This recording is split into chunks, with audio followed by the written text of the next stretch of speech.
Today on Down with Dedee, my mom will be having a conversation with Meg Peterson.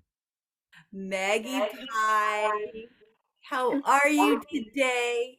I'm fabulous. I'm so happy to be here with you. You know, I can't thank you enough for coming on my show Down with Dee Dee. I am so honored to have you on, not only because you're an amazing survivor, but you've been a very long time friend of mine. And we met when you and your husband were coaches, basketball coaches for my first son, who's now like 21. And you were just out there going, come on, dribble that ball. Take no prisoners. What?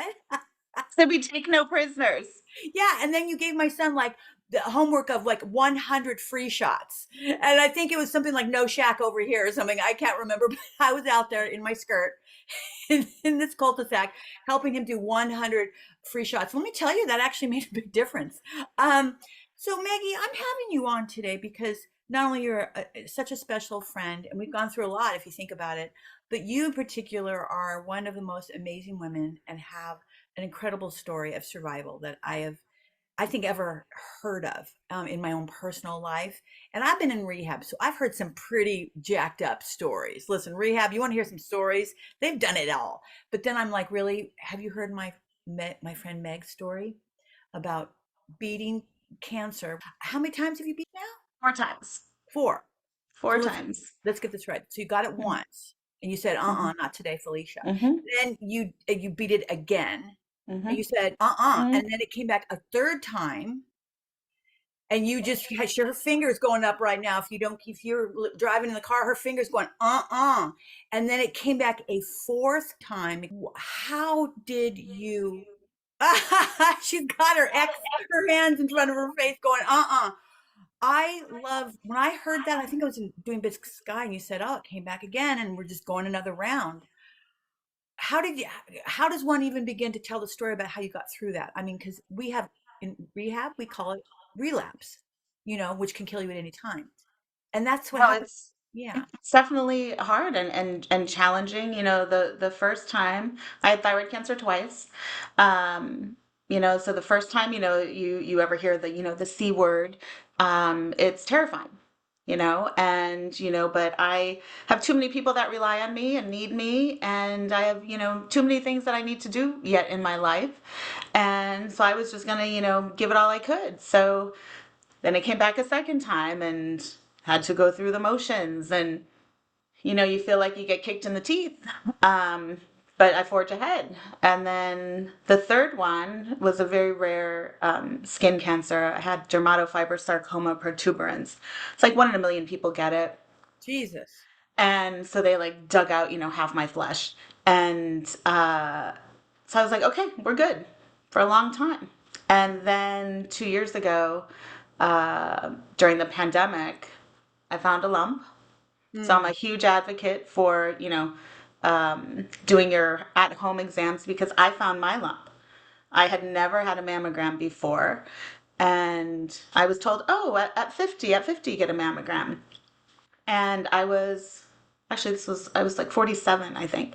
Um, and got out of the shower, noticed a little something, something, freaked out, and the rest is history. So I caught it myself. So mammograms are so important, and self exams are huge. And so I was diagnosed with stage 2 breast cancer Hmm. and ended up having surgery, chemo, and radiation. And that was scary, very scary. Yeah. So you really have to dig deep and, rely on your faith and your family and your friends for support. So I'm so grateful to you, my part of my strike first, strike Yeah. hard, no mercy squad. That's right. My boys and I got the shirts and we took selfies, and I took a selfie with my cockatoo on my shoulder at the time. This was 2 years ago and she was still with us. You did, and that's That's basically it in a nutshell. There were, just some horrible times, and as a woman, losing your hair is pretty traumatic. Yes. And but my husband and my son were right there with me. They shaved my head for me, and we did it as a team. And I'd like to talk about that because, mhm, like I said, I think I was in Canada at that time, or maybe New Mexico at that point. And when I saw your video, which you shared, you didn't just shave your head, honey. You shaved your head on and you put it on your Instagram from the very beginning to the very mhm, end, and watching your husband and your son right there while they shaved your head, actually, make me it, cry. it broke my heart. And I thought, look at how strong she is. And you shared that with everybody. That's Hmm. what I thought. It was not only amazing what you were doing with your family, but you shared that. And it's Hmm. like me over here recovering out loud, trying to share that because we're Yeah. not trying to get attention. Who wants attention for all the stuff that we're doing, right? You don't want to shave your head and No. go look at me because it is traumatizing, right? Yes. And to say I'm an addict in recovery, that's not no, thank you, but that's what I Yeah. have. But you shared that, and I thought, wow, she is literally part of this team of this new generation, this new wave of people that are coming out and saying transparency is what we need more in the world. Let's start with our own individual transparency, right? And Yeah. I do compare, and I hate to say it, I never would compare addiction to cancer ever. I would never do that. I promise you. Having said that, addiction is diagnosable as a disease. No one wakes up and says, "Hey, I want a disease of addiction," any more than you woke up saying, "Hey, I want cancer again," and then Yeah. again and again and a fourth time. Girl, that is like, that's crazy. That's insane. And the fact Yeah. that you're able to get up in the morning, even though I know you had hard moments and you had hard days, you probably went, "Oh, I'm out of here," right? But when you said something that was important, you said, I had something to live for, right? Something to fight for, your son and your Yeah. husband and your family, right? Yeah, absolutely. And it just makes you so vulnerable. And, I wanted to share my journey with others, that may, go through what I had gone through and know that you're going to be okay. Like this is the process. And I wish I had, somebody to kind of prep me for the journey. Right. And so I joined all kinds of support groups and things, and I'm still very active in them, and I share kind of the experiences that I had with others, so that they aren't so scared and know what to expect. From that first time, after I shaved my head, you shower and you're feeling your scalp for the first time. And I just cried in the shower. I did a lot of crying in the shower because I didn't Yeah. want people to see me Oh, crying. And interesting. um, You kept those tears to yourself. not That's all the the time. Not all the time. that's the tough chick in you. But, my husband, I wore a lot of head wraps at home, and because I felt ashamed. And my husband would tell me, take that off your head, let your head breathe. And, I told him, I said, I don't want you to see me that way. And Oh, that was very hard. Maggie, that's so Yeah, I'm an sad, emotional mess. honey. And I know Hmm. your husband. We love hubby. Hmm. Oh, he's amazing. But that's like your battle within yourself, just like you've been through. And it was just one of the hurdles, but I got past it, and then I was like rocking that bald do, and You did. After a while on your Instagram, I saw how eventually you were like, yeah, bald's just beautiful. Here embrace we go. it. But you know what? I think you really mentioned something really important. We forget about the process. We always look at the end result of something, Hmm. right? And I think when we're living life for the end result, we're missing an important part of the journey in life, the process. You had a process of grieving your hair. You had a process Hmm. of grieving probably what you thought was your femininity, even though you were still very sexy, my Hmm. friend. I'm sorry. You have a very, very sexy bald head. I thought. Well, And and you've always just been this really sexy, strong creature who's been like, I have to do today. Sorry, I can't like be wasting my time on all this hmm. noise. And I've always looked over to you when up to you that way, especially when you're out there with all those young boys, like telling them how to play basketball. I'm like, I can't even barely hit race two, and you've got a whole team out there telling them how to do things. But the thing is that the process, there was so many levels emotions and things that you had to do and thoughts you had to maybe change, so that the Yeah. feelings changed, the behavior changed, right? So when Yes. you had the thought of I'm ugly, I'm bald, oh my god, my husband can't see me, I'm going to wear this wrap, that became a feeling and then a behavior, then you wrapped your head, right? But it started with a thought.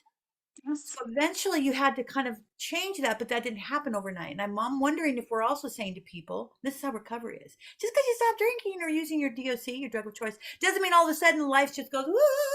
That's not the way it is. It's the Yeah. process, right?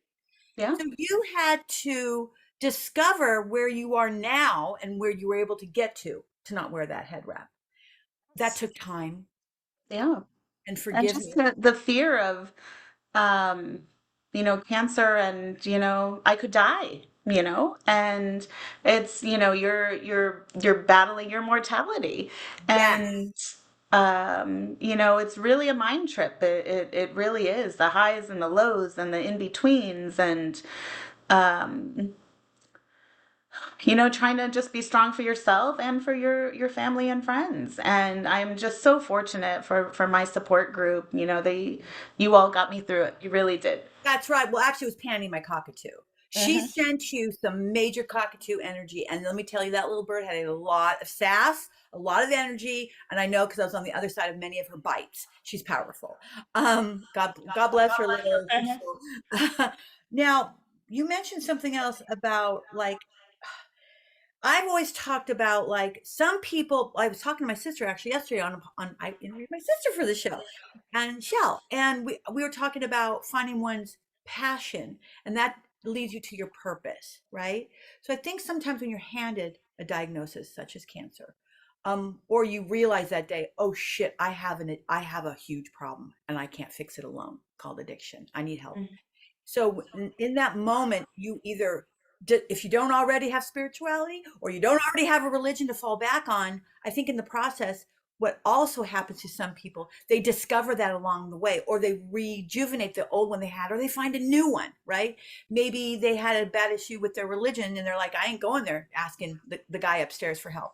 I'm going to go now find a Buddha. But it Hmm. gives you an opportunity, don't you think, to be a richer, in depth, more person. Because if you think about, not to say people who haven't had these traumatic things happen to them are not, but you get to, what I like to say, have an opportunity to get to your authentic self, right? Yes, absolutely. Because you are not your cancer, you are not your disease or your diagnosis any more than I am, but it's certainly a part of our story, right? So But I don't want to be defined, by it, but it is a huge part of, my life, my story, my journey. And, I hope to never have it happen again. well, But if it does, then you know what? I'm gonna, fight with, everything I have, and, kick it in the face again and do what I have to do, because, I'm not done yet. I love that story because that's how I view my sobriety. I'm not done yet. I am not done yet. And and your hair looks great, I might add. We're red Thank you. again. I love Little, it. Well, yes. I'm kind of the red kind of, and I got the Hmm. roots going. Finally got Um, rid of all the chemo curls, and it's a thing. It really is a thing. wait, I what have what did you straight say? hair, chemo Chemo? curls, the Wait, chemo curl. what? My hair came back. When it finally came back, it was curly, and I had no clue what to do with it. I know you have really butt ass straight hair like me. What? Oh, sure. Mhm. Oh, so you blew that out? Your Yeah, hair? so finally grew out, cut it all off. Just recently finished cutting it all off, and yeah, so I'm back, baby. Oh, you had curly hair. See, I wish whenever I sleep on my hair wrong and it gets a little wave, I get really excited. I'm like, oh, there's movement. Got a 'Cause, little volume. Got a little volume. you got a lot of volume. It looks beautiful. Thank Um, you. Now you said that you have a strong sense of faith. Did you have that before and now it's just stronger, or did it just bleed over, like, and just help you through? I've always, because I've been through a lot. There's other things, but I just pray, Oh, that's to whatever higher power there is, and get me through this. I need to be there for my family. You know, yeah. um, my son needs me, my husband needs me. I hope my friends need me. I need you. Are you kidding Hmm. me? I do. I know that we don't hang out a lot or talk a lot, but I know you're there and you know that I'm Hmm. here with a Hmm. drop of a dime, and but I've been all over the darn place and now I'm home. Now that they I kicked know. my I'm glad you're home. Happy rebirth day to Yes, you. yesterday, 5 years Okay. sober. Thank you. Thank you, doll. Thank you. Yeah, Proud of you. thank you. And I hope that you found me as powerfully supportive as I did you on my Instagram or when you text me on Mother's Day, whatever. You always text me these cute little emojis because I'm the emoji queen, and I just know that you're there. I mean, sometimes just knowing people are there, that's enough, right? Um, Just and to I know, let you know I'm thinking of you and, yeah, I'm here for you. yeah, and we are way overdue for a coffee. We used to do margaritas together, but No, no more. Miss Pfeiffer won't be doing margaritas anymore. But No. give me a pot of coffee and I can do some damage. I make a mean cup. Oh, excellent. Oh, and now I'm kind of vegan, kind of vegetarian. So I'm doing like nut pod and I'm finding all these different creamers and stuff. I find Ripple to be a really good one. It's a little Mm-hmm. pricey though. So if you get it on sale, it's not so bad. You're looking at me like, I just want the cow's Mm-hmm. milk. No, yeah, you're like, no, you're not going there. I'm not gonna. Okay, okay, I won't take you there. But can I take you to another fun place? I've never asked I'm you this. up for whatever you want to throw at me. I Let's will go. try it. It doesn't mean Me I'm gonna like it or, you know, Yeah. but Oh, I'll listen, try. I know about you. You'll be like, D, I ain't going there with you. Like Mm-hmm. Maximus goes, Mom, I'm not going to the crazy train with you. I'm like, whatever. My other son does. So at least I have one of them that will go there with me. I want to just ask you this question. All the hours and times we spent together in the past, and drinking or not, I've never asked you this question. And I'm having such a great time asking people this question. Meg, do you believe in the paranormal or supernatural or anything like that? If so, why? And if not, why? I never thought I did. But my mom passed away several years ago. And I swear after she passed away, there was an evening where I saw her. And I thought maybe I was on the crazy train there for, Oh, for a moment. Um, but it did happen. And so I have to say, yes, I think I kind of do, Meg, that's beautiful. You just took my breath away. I just got you know? chills through my body, and I promise you, Yeah. I am so tired of people just explaining away people's experiences. People have a right to their experiences, and we have a right to hear them. Whether it happened to me or not, it's irrelevant. It's we have a tendency just to mock and make fun of people, and it's stigmatized. And just Hmm. like it's funny, addiction is stigmatized, just like believing things that we don't understand or we don't know.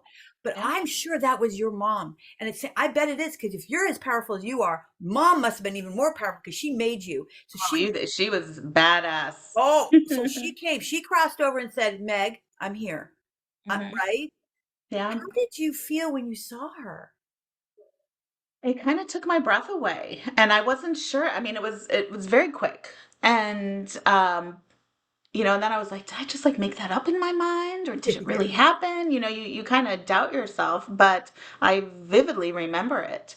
And my dad passed away a few years ago, and I feel like I'm waiting to see him. Well, it's interesting. My dad seems to be very strong in my energy work, I'll just say. Hmm. I've never seen him like you have your mom or anything, but my best friend Kenny came flying in. I didn't see him, but he came from behind me when I was in Colombia meditating. And that blew my mind away. I was like, what is happening? So sometimes some energies do come and they cross over and they just want to let you know. Hmm. I think those are little gifts. I think they're ways to say, hey, we're not alone. It's Hmm. okay. And when you mention the word fear, I think it's so interesting that fear is what keeps us from being curious and open to the unknown. Because we're told as children, be careful of the boogeyman. There's a Bigfoot out there. There's Sasquatch or whatever. You know what I Hmm. mean? Or there's people out there to hurt you. Dark Hmm. corners, or movies tell us, or now the Hmm. government's telling us it's a national security. There's things flying around. We don't know what those Hmm. UAPs are. And I'm like, listen, let's just go there for a minute. I said this to my sister yesterday. Let's go there for a minute. If they're out there, and I do believe they are, I've seen the footage, like real, authentic footage that was real, unexplained. No one knows what it is. And if it is Russia or China, then they're way more advanced than us, and that is under national security. But even they're like they have them, and they can't explain them either. So Hmm. everybody's perplexed. But if that's Hmm. what's going on, they would have taken us out by now if that's why they're back or they're here, or maybe they've always been here, right? I Hmm. think they're here to check our butts. I think they're here to say, hey, neighbors downstairs, knock it off. You're ruining a beautiful planet called Mother Earth, which is a gift to all of us, Absolutely. right? So Hmm. let's just say they say there's some grays, the grays, the little grays, and then there's the aquatics. Girl, I did a photo shoot, and Do tell. my friend DJ, who's my producer, his boyfriend Nick is my makeup artist on Big Sky. He also did Mm. a lot of people on the show. He had these prosthetics, and he turned me into a hybrid alien, and we went to the beach at the crack of dawn with a see-through Alan Dar Rosario. We get to see these pictures. Or I'll send them to you because right now they're only for your eyes. We're going to put them on the website and we're going to blast them out there. Hmm. But it's my way of saying, if you're out there, welcome. I'm curious. Like I would if I went to a different country and I didn't understand the language. I didn't understand what they ate. I didn't understand anything about it. I'd be curious. I wouldn't be scared. So I'm Hmm. hoping this part of my show embraces people to just, all I'm asking is be curious. Don't be scared. Hmm. And it's scary Yeah. just because we're told to be scared. But is it really scary? Like, right? Okay, if they took me and did some experiments on me, that wouldn't be scary as much as it'd be annoying. I don't like to be prodded or picked. I don't like needles, right? Um, but I could use a vacation though. I always say this. I'm gonna say this on every. No, but let's go. So let me. If one just landed like in our backyard, Would you jump on the alien craft with me? 100%. I love you. See, you're a redhead like me. I love it. Watch, I'm not a real Hmm. redhead. Oh my God, I love you. See, this is why I love you. You're like, excuse me. Game. I'm game. You're like, honey, I work. Where do you? Yeah, you're like, I work 7 days a week. I'm out. I've beat cancer 4 times. I need a vacation. Hmm. So, Maggie, you notice behind me, I have this big, beautiful male lion. Yes. Speaking of people and spirits and energies coming to you, this guy kept coming to me when I was trying to meditate in rehab. Can you Hmm. imagine me trying to meditate? It's like trying to make a monkey sit still for a year. Um, but this guy kept coming to me in my mind and calmed me down and helped me get to a place of calmness. Hmm. So I would say I'm probably going to be reincarnated as this big bad guy because they Okay. told. And by the way, I'm a Capricorn. You know that. I'm a Hmm. goat. So this is a whole different thing. They told Hmm. me rehab. That's your spirit animal, girl. You know I'm a Cancer. Oh, oh, Jesus, girl, seriously? Oh, Hmm. My birthday was July 19th. I am a true Cancer, through and through. oh, yeah, okay, wow. Hmm. That's is why cancer keeps coming in your life, and then your Hmm. sign says, you are Hmm. messing with the wrong sign. I'm Cancer. Hmm. I'm not going there with you. Kind of ironic, don't you think? Well, I gotta tell you, we need to go to some spiritual person or somebody who knows more about that and find out what the heck is up with that. Because that Hmm. is that is quite the coincidence. I'm not sure if Hmm. I believe in coincidences. Do you? Or accidents? No, I think we've probably lived this life before in some strange fashion. Yeah, well, You maybe know, that's what deja all the vu. deja vus. Yeah, Yeah, because have you had one where you go, whoa, wait a minute. I literally was absolutely. already here and I've never Hmm. been here. Yeah, Hmm. I love that stuff. See, to me, that doesn't scare Hmm. me. That makes me go, oh, I want to know more Hmm. about that, right? Hmm. So here's my other question. What animal would you be reincarnated as? And I love this because I have no idea what you're going to say. I okay, so I probably would be a butterfly. Oh, how I beautiful. think a butterfly because whenever I see a butterfly, I always think that it's like my mom or dad, coming to me. And so if I'm a butterfly, my family will know that, I'm there and I can, kind of keep an eye on them and flutter around and they'll know it's me and because I'm always kind of fluttering around. So I think I'd be a butterfly. Now, if you ask Eric, my husband, that question, he'd probably say he'd be a bird so he can poop on, the folks that, done him wrong or he doesn't like. But wait a minute, He tell him told me it something. was okay for to tell you that.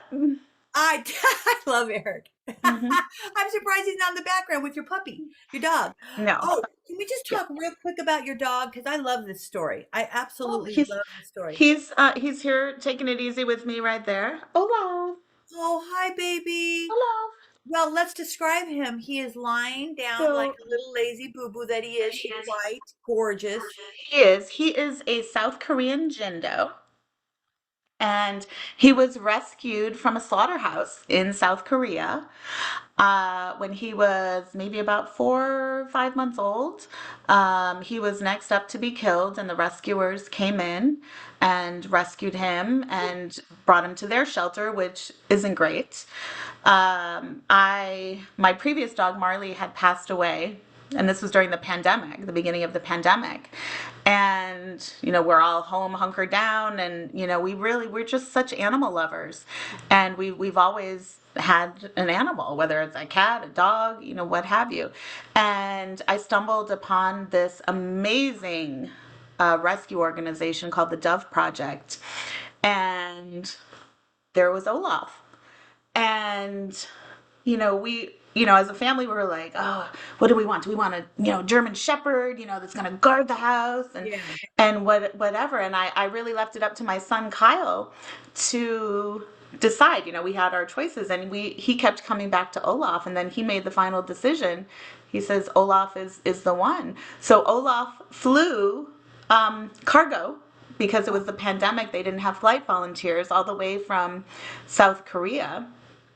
And the rest is history. So we've had him for 3 years, and it was challenging. You don't know what tragedies the dog had experienced, and what the temperament's gonna be.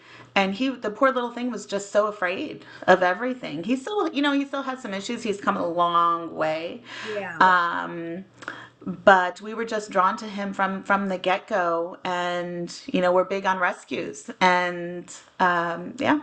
Meg, we are going to put this organization in the show notes under your name, because I have a feeling a lot of people listening to this or seeing this podcast are going to be like, oh, what's that organization? What if, I just see that made my day, knowing that there are people out there that are trying really hard to be part of the solution, and I just love that. I absolutely, I thought my rescues were great stories. You're just such an amazing woman, Meg. I just love you. I love everything that you do. I love everything you represent. And Ditto. Baby, you inspire you inspire the hell out of me, let me tell you. And I just love you. And I'm going to bring my rescue from New Mexico, that crazy, huge, Great Pyrenees, over this week to play with your crazy dog. Okay. Absolutely. Okay. Let's do it. It's a date. Hey, and I'll bring Olaf, and we can go hiking in your beautiful neck of the woods. Yes, let's do that for sure. God, I have a little arthritis though, so I gotta take it a little easy. But I'll power through it. Well, it's okay, because I'm getting old and cranky anyway. So I like to walk. I don't like hike. I just walk. I'm too old for this shit. Meg, thank you so much for coming on Down with Dedee and helping me make my show so special, having you on it. Thank you. Oh, well, thank you. And I hope, I can, inspire, one person, and maybe not even inspire, just, to tell them it's going to be okay. You're going to be okay. And, every day is a gift, and, just make the most of it. That's what I tell my son. It's true, because, Smith, at the end of the day, I just always keep saying this, and I apologize right now if I say it again, but I'm going to say it again, and I'm going to continue saying it again. We need each other. We all need each other, and we're all connected. Yeah. And you know what? The sun is going to come up the next day. That's right, baby. That's right. Love you, mean it. Love you too, girl. Have a beautiful day. You too. For more information on today's guest, check out the show notes below or visit our website at www.downwithdedee.com.